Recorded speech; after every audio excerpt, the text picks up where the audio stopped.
Hi everyone, I'm Mindy Eggen and welcome to my channel. In today's video, I have another exclusive stamp set for Simon Says Stamp STAMPtember, and this is from Whimsy stamps called Spooky and Mice. So you can imagine it has these adorable spooky mice.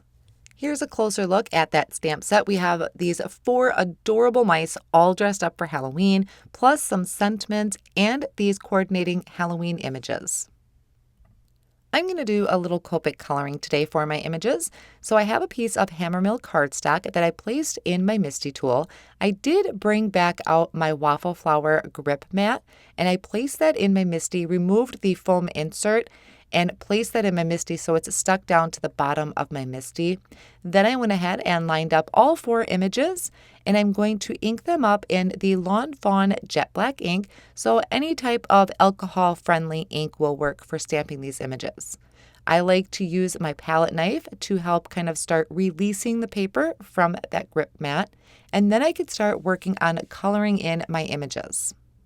I wasn't exactly sure how my card was going to come together, so I'm just going to go ahead and color all of the mice. I don't end up using all of them, but at least I have them all colored in. Now the colors that I'm using for the mice is W5, W3, W1, and W0. So for this one, this little bat, or the mouse dressed up as a bat, I started with my darkest color, the W5, over on the right hand side, because since his face kind of, or his body almost looks like it's turned to the left, I like to put the shadow on the opposite side. Same thing for this little guy in his pumpkin costume or popping out of the pumpkin. It kind of looks like he's facing to the left, which to me would be facing towards a light source. So when his face is towards a light source, to me that would be lit up just a little bit more than the other side, which means I'm putting my shadow on that right hand side. Now this little pirate guy is going to be just the opposite. It looks to me like he's facing towards the right. So I'm going to put my darkest color on the left hand side of his body and his face. Then I just continue blending out with the rest of the colors that I have picked out. Now it's going to be the same thing for this mouse. He was a little tricky, the one that's all dressed up in this mummy costume, because his ears are kind of peeking through the mummy wrapping. So I started with the face and the arms and feet. I thought that was the easiest place to start with. Once I have all of that colored in, then I'm going to come back on top towards the ears and really pay attention to fill in the right areas so I'm not coloring gray over the mummy wrapping, because I'm going to do that in, I don't remember if I actually colored the mummy wrapping in. I may have just left it because it's so small. For all of their ears, I'm going to be using R22 and R21. I'm also going to use this same color to fill in their tongue on all of the mice, any of them that I see, and then also coming in and adding little pink dots for their cheeks. Adding this nice kind of warm pink to the cheeks and also the ears just really adds to the cuteness of these images. Then I brought in an R01 to color in their bellies. Now for his cape, I thought that would be the easiest place to start. I was honestly debating if I wanted to do the cape or the pirate kind of bandana there. I wanted one in black and one in purple, so it took me a minute to decide which one I wanted. I decided I was going to go with the bat cape as the dark grays, so for that one I used N8 and N5. And then for the bandana for my pirate, I used a V25 and a V22. I also brought in a different V to add even more shadow. I didn't quite care for that, so I really tried to blend that back out. And then in for the pumpkin, I'm going to be using YR18, YR16, and YR15. Now, it's to me like the centerpiece of the pumpkin is always the hardest. I always kind of struggle trying to decide where I want my darkest color to be. For this particular case, I kept the darkest color kind of more towards the center and then had it get lighter as it got more towards the edges of each section. Then I went up to the top of the mouse where his hat is, added some orange up there, and then I brought in a G16 and G14 for the stem. So I set these off on the side for now, and I'm going to work on a background for my mice. And I really wanted to kind of go along with this cutesy, I didn't want to do too spooky of a background, so I brought in the Dimensional Stars stencil from Simon Says Stamp. It is a 3-piece stencil, and what it does is it kind of just fills in your background, not necessarily overlapping stars, but fills in the entire background so you can go with 3 different colors or even all one color if you really wanted to.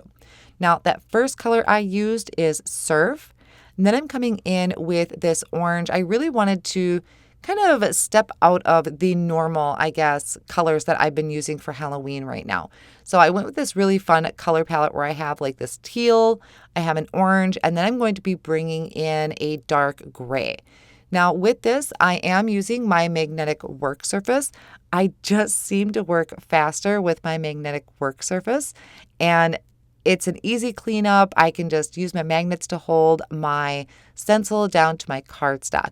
The grip mat here, like I have in my Misti, would also work really well. It does hold stencils down really good. I am just kind of a creature of habit. I really like my magnets.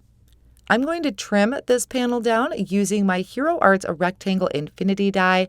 I just placed that over my background, held it down with Easy C tape, and then ran that through my die cut machine.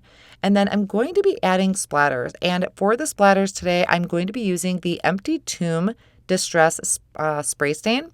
I'll have all of these supplies listed down below in the video description in case I call them by the wrong name. But this has a beautiful mica shimmer in it. And so I just added a little bit of water, brought that to my splat box, and added a bunch of these splatters. So it does have a bit of a shine to it. For the sentiment, there are some really cute sentiments on the stamp set, but I wanted something that kind of stretched more across the bottom of my card. So I'm bringing in the Friendly Ghost stamp set from Simon Says Stamp. There are 2 really good sentiments on there. At first I was going to go with Happy Halloween, but there's one on there that says Spooky Salutations, and I just thought that was super cute and something really different. So I have a piece of black cardstock that I prepped with an anti-static powder tool, and I'm going to stamp down my sentiment using the Embossing Ink. Since I do still have my grip mat in here, it's holding my cardstock in place really well, and I'm going to go ahead and stamp this twice just to make sure I'm getting really good coverage of that embossing ink. For embossing powder, I am using the Brutus Monroe Gilded Gold embossing powder. So I'm going to sprinkle that over my inked up area, kind of tap off any excess. And then I am using a clothespin that's going to hold my cardstock. Now you can use any clothespin. You can use these really fun ones that Simon Says Stamp have. The main reason I'm using it is to keep my fingers away from my heat tool because that does get super hot. So I'm using the coordinating die to die cut out my sentiment. I lined that up and held it down with the Easy C tape. And then I'm bringing in my Hero Arts compact cutter, which I have just sitting right above my mat there off screen. So it's really easy for me to just bring in and die cut out this small sentiment. I die cut out about 2 or 3 more pieces from the black cardstock that I'm going to layer together to add dimension. And I don't know if I've mentioned this yet in any of my videos, I can't remember, but I did pick up this new glue gun from My Sweet Petunia. It has a bottle of glue in there.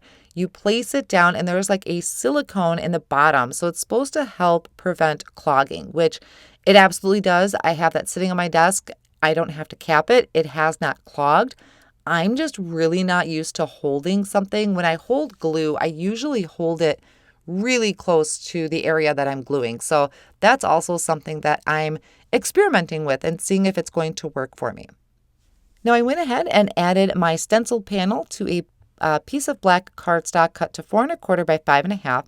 And then I'm adding in my mice. So I have 3 of them picked out here. My pumpkin's going to be in the center. I'm attaching the other 2 with a tape runner. I love that mummy mouse, and I have him kind of tilted so it looks like he's peeking around the pumpkin. I thought that was so super cute. So the pumpkin mouse I am adding on with foam squares, and then I'm going to add that liquid glue to the back of my sentiment and attach that right underneath.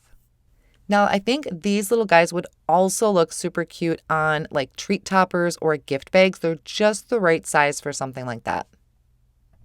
So like I said, all of these supplies will be listed down below in the video description and over on my blog. And keep in mind, this is exclusive to Simon Says Stamp and only available while supplies last. Thank you so much for spending time with me today, and I'll see you again real soon.